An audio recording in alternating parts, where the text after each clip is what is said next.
Hey, it's Chris, the supply chain doctor and host of Supply Chain is Boring, bringing insight into the history of supply chain management and exposing you to some of the industry's thought leaders and driving forces. Several episodes back, we interviewed Ken Ackerman, one of the founders of what is now known as the Council of Supply Chain Management Professionals. During the interview, he mentioned doing a similar interview with a professor from the University of South Florida. After a bit of research, I found Dr. Jim Stock, co-director of the Monica Wooden Center for Supply Chain Management and Sustainability at the Muma College of Business at USF. In the Part 1 interview, we introduced Dr. Jim Stock and discussed his career. In this Part 2 interview, we drill deeper into his project to capture thoughts from some of the great industry leaders. Enjoy. Let me go back a couple. Who wrote The History of Management? Who was that interview with? But no, that's okay if we don't remember, but I didn't have him on my list of names. Dan Wren. Dan Wren. Yeah, that should have been the first one at the top of the list. Yeah, Dan Wren, he's now retired at Oklahoma, but I think he's the curator of the Bass collection, which he's done a fabulous job amassing some of the early books, because a lot of these early books are not available electronically, and up until probably the 40s, most all of the significant contributions in a field were in books, not in articles, because there weren't that many journals. Economics has the longest. Marketing journals didn't start until the late 30s. Logistics journals not until about 1970. And so where did stuff come from? Well, it came from books, and those are not available. So I've followed my mentor, Bud Lalonde. He amassed a huge collection of books. I have as well. And so I have some of the earliest books of when logistics was first taught in the early 1900s. They use books, but students complain about boring books these days. You haven't had boring books until you've read some of these early ones, which were mostly statistics and economics kinds of things. I have those. You know, it's fascinating. Again, I always liked history, even as an undergrad, a science major. I took a lot of history courses.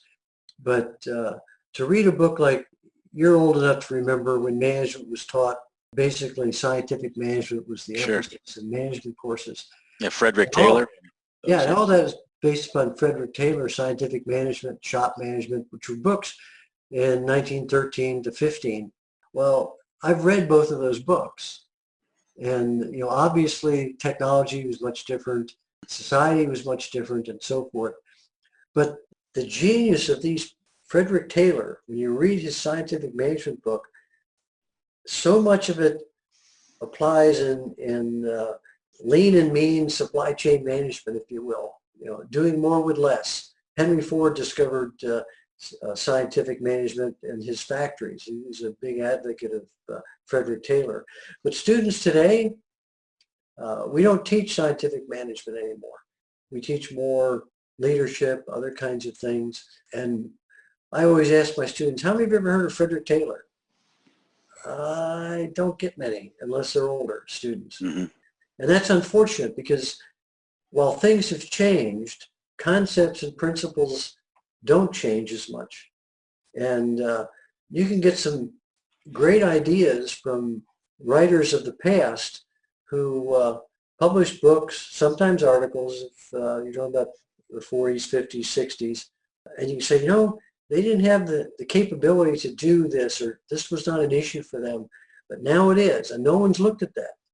And so it becomes a curse for me in some regards, because I get more ideas to do research on.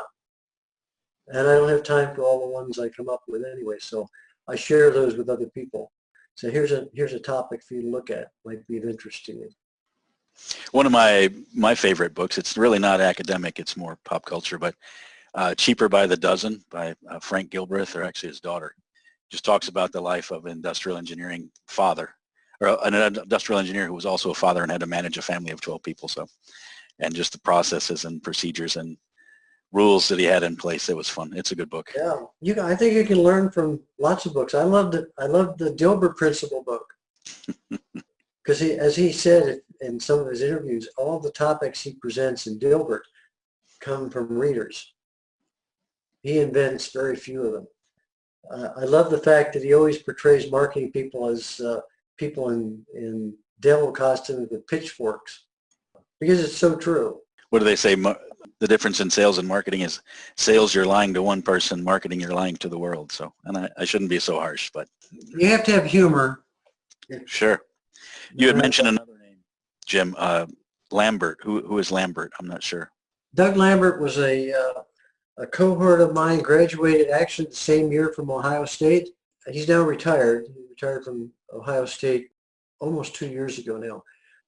He was an accountant in his training, and he produced the first dissertation and then mini book on inventory carrying costs.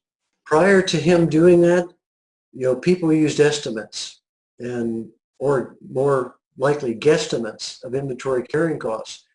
They were averages, but who's an average company? And if you guessed wrong, you could make some very bad decisions that would impact your financial statements if you had too much or too little inventory. Certainly had customer service implications as well. And so he did a lot of work in that area.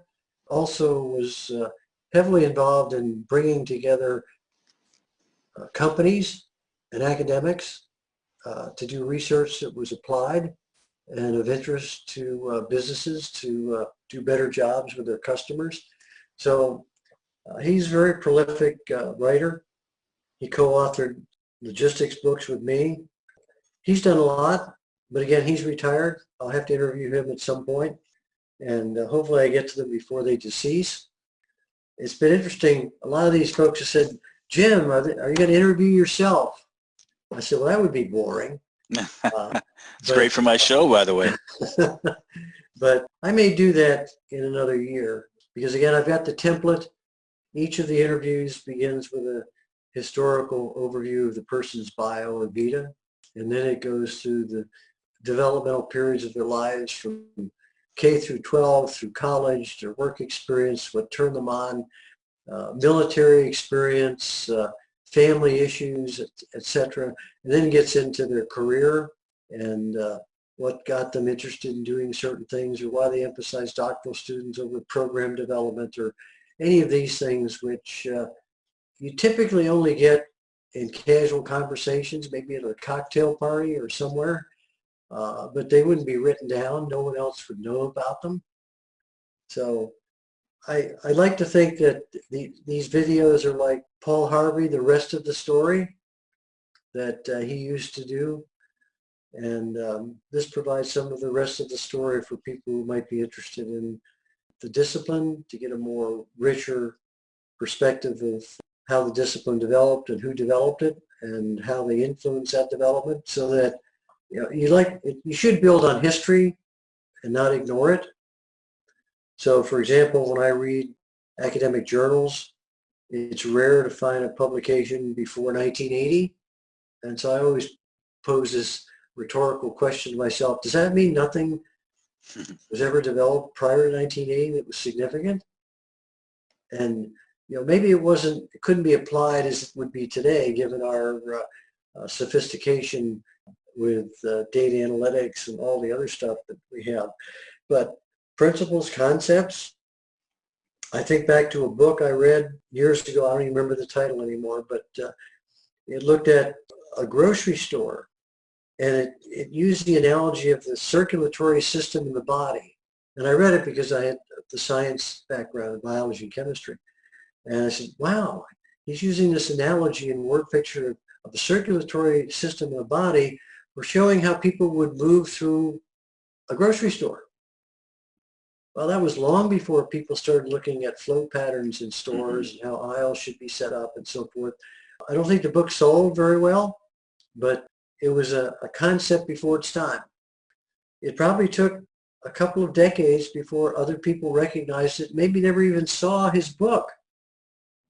They reinvented the wheel, which someone else had invented, but they just weren't aware of it. So I think there's a lot of reinvention of wheels that takes place today, because we don't really know what took place in the past. Because a lot of this is not electronic, we don't have access to it. And so There's very few places in the United States. Ohio State is one because they have all of these early books. They have all of these early articles. And so when I was in the program, I could walk across the street to the library and actually pick this book up and look at it. We can still get some of those from interlibrary loan, which works very well, but you have to know of the existence of the book, which if it's not cited any place, or if it's not involved in a Google or Bing type of search online, you're never going to be aware of it. So I've accumulated a number of books. I'm afraid to donate them to my library because they're trying to get rid of hard copies. Books, yeah. And I don't want some of these books, like Frederick Taylor's Scientific Management, sold in a bag of books for $5. So I have to decide what is going to happen, because I've got quite a few now. And I still buy them off of eBay and other things. People are getting rid of books, probably from deceased or retired professors that had them and wanted to get rid of them in any event.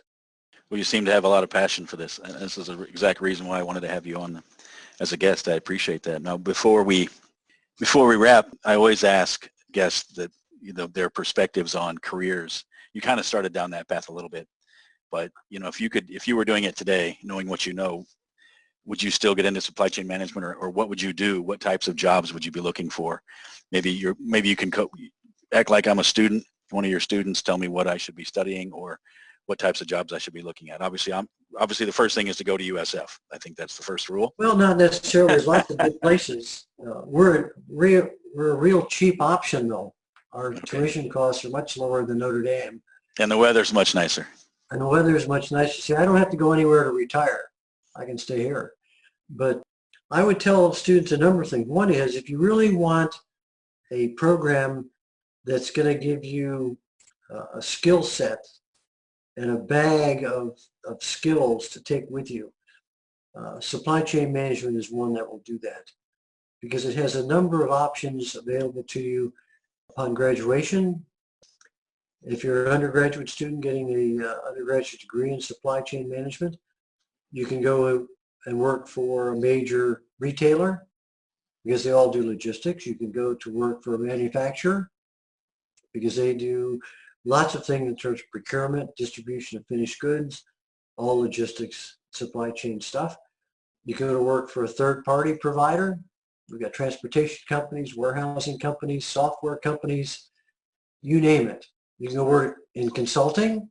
Usually those are master's students, but undergraduates have done that if they've got some business experience. And most of the banks have consulting arms that do logistics, supply chain consulting. As I said, we place students with Citibank, for example, located in Orlando, the group in Orlando. But there's certainly others. And we interview all the students that come into our program and say, are you willing to move when you graduate? Because one of the downsides of Tampa is that the majority of graduates across the university stay within 200 miles of Tampa, which is good for businesses because you've got an oversupply of quality labor. And so salaries are lower here in Florida. Also, not having an income tax for the state is helpful, but your salaries are lower. So are you willing to go to Rochester, New York? Are you willing to go to Indianapolis? So there's all those, I think I was talking about 3PLs. Yes, sir. Yes, sir. And consulting firms. Consulting and the banks. The banks was interesting to me. I didn't realize. There's banks that have it as well, and consulting companies. And one of the interesting things is a lot of people have an interest in international marketing. Many of these companies have international activities, and so you can get involved in the international side of business very quickly. And so, but you have to be willing to go anywhere, because these companies can be California, they can be Illinois, Indiana, Wisconsin, and they can be in Florida, but sometimes they're in places, I in particular like South Bend weather. That's where Notre Dame is. So you go there and you suffer through the winters. It's a good experience. You can always move because these companies have operations in lots of places, and you can get internal transfers into different areas. And because supply chain is so broad, if you want to, start out with a general go into Amazon, for example, and start working with a team of people in one of their distribution centers. You can do that, and then you can move up to being in charge of an entire distribution center, and then you can move into the procurement side of the business. And so there's lots of different paths you can take. And if you have ultimate desires to be senior executive, CEOs, COOs, presidents of companies, there's no better activity than supply chain management, because you're managing a variety of tasks from day one. And that's what CEOs do. They manage a variety of tasks that cut across other areas, of course, but supply chain management puts you in that kind of mindset of managing multiple tasks and responsibilities. And a lot of people we see, if you look at the CEOs of major corporations, the Walmarts, the Goodyears of the world, other companies, they have supply chain backgrounds. That was not the case years ago, but it is the case now. And of course, if you're a woman, fabulous opportunities because, as I said, most of our graduates are now women. 55% or so of the students in the program now are female, and a lot of places still have an emphasis on hiring females and minorities, and so they get better starting salaries and more job offers. And so we're happy to subscribe to that. It's also a great place for veterans. We have a lot of veterans that come into the program because they're structured, they're disciplined, and they know what hard work is. And so they do very well in the program and get some great jobs when they graduate. And then there's, as you are in our society today, there's lots of emphasis on hiring veterans. So that works out. And if they come back for a master's, we have the master's program which just started. A student can go through undergraduate masters if they wish, or ours is more geared towards people who have worked, maybe in non-logistics or supply chain areas, but have said, I'm in accounting, or I'm in finance, or I'm something else, but I'd like to get in supply chain, but I don't have any training. Certainly you get certification to Apex and CSCMP and SOL and other organizations that offer accreditation kinds of certifications, but they can also go back, and companies or universities have flexible programs. Michigan State has a totally online program that people can do, so they don't have to leave their jobs. We have sort of a hybrid system where people who are working for a company come in for a couple of days, which is full-time, 8 hours for a couple, 2 or 3 days, and then everything else is online back at their jobs. And we sometimes, and we haven't started this, but we will, if the company is large enough and has enough people, we'll go to them, so they don't have to leave their business to get the training. And we do certification. They don't have to get a master's degree necessarily. We can give them certification or prepare them. We give certificates, but it also prepares them if they want to be Apex certified or one of the other organizations that offers certification. So we've got lots of options for people who want to know more about supply chain management.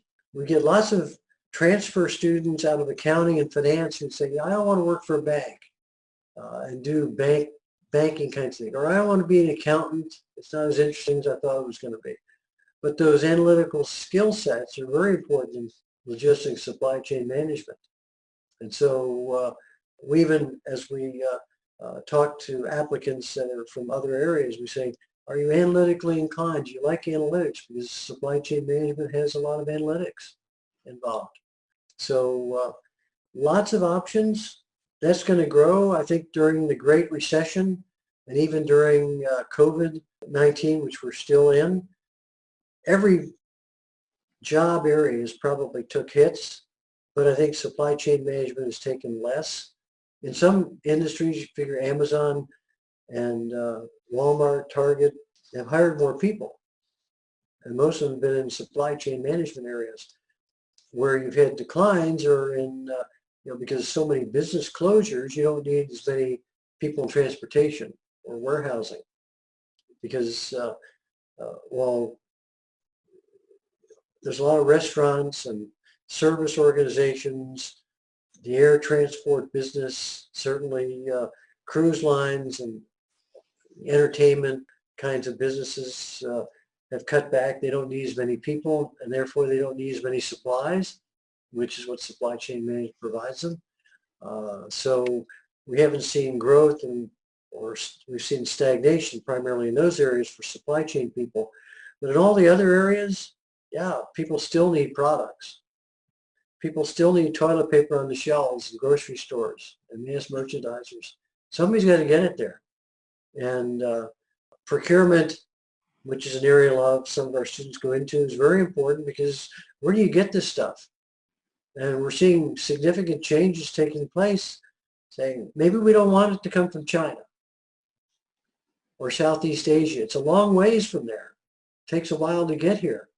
And so, do we want to source locally?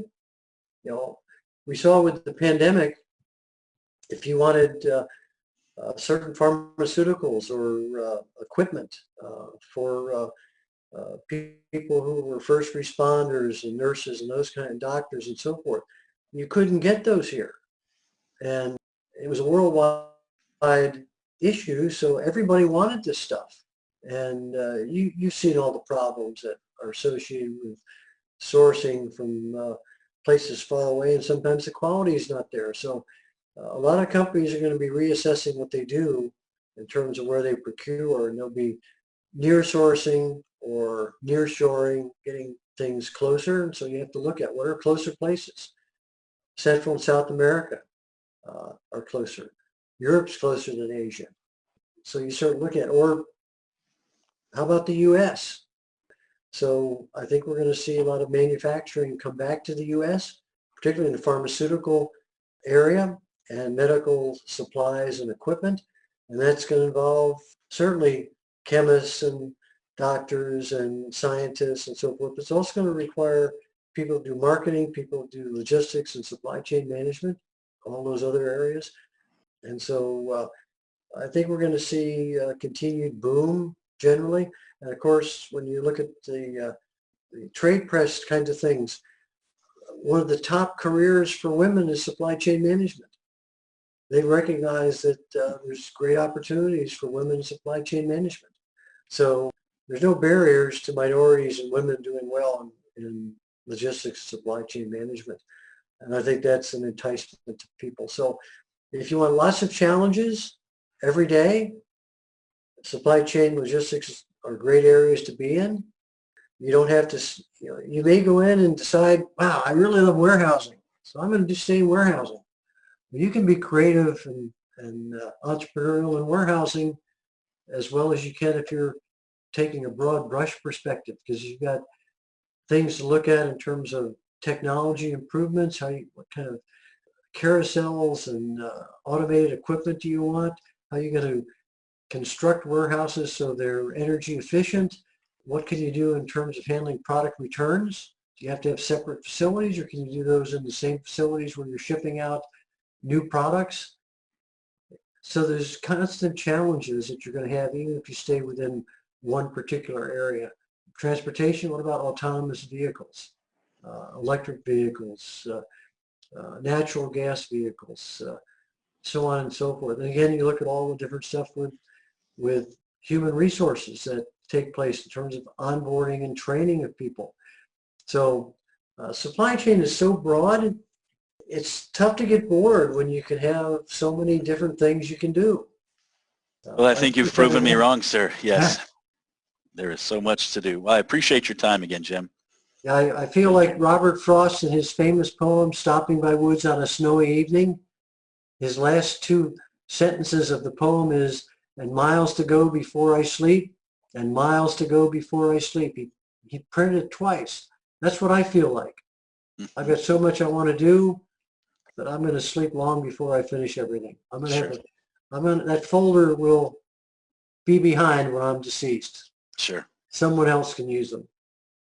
This concludes part 2 of the interview with Dr. Jim Stock. Check out the show notes for a link to his interviews with Bud Lalonde, Jim Haskett, Tom Metzer, Don Bowersox, John Langley, and others. Supply Chain is Boring is part of the Supply Chain Now network. We highlight historical events, companies, and people in supply chain management, and create a picture of where the industry is headed. Interested in learning more about supply chain technology startups, mergers, acquisitions, and how companies evolve? Take a listen to Tequila Sunrise, crafted by Greg White. Or check out This Week in Business History with Supply Chain Now's own Scott Luton to learn more about everyday things you may take for granted and pick up short stories you can use as general conversation starters. The Logistics with a Purpose series puts a spotlight on neat and interesting organizations who are working toward a greater cause. If you're interested in logistics, freight, and transportation, take a listen to the Logistics and Beyond series with the Adapt and Thrive Mindset Sherpa, Jamin Alvarez. And check out the newest program, Tech Talk, hosted by industry veteran and Atlanta's own Corinne Bursa. Bursa will discuss all things digital supply chain. If interested in sponsoring this show or others on Supply Chain Now, send a note to chris@supplychainnow.com. And remember, supply chain is boring.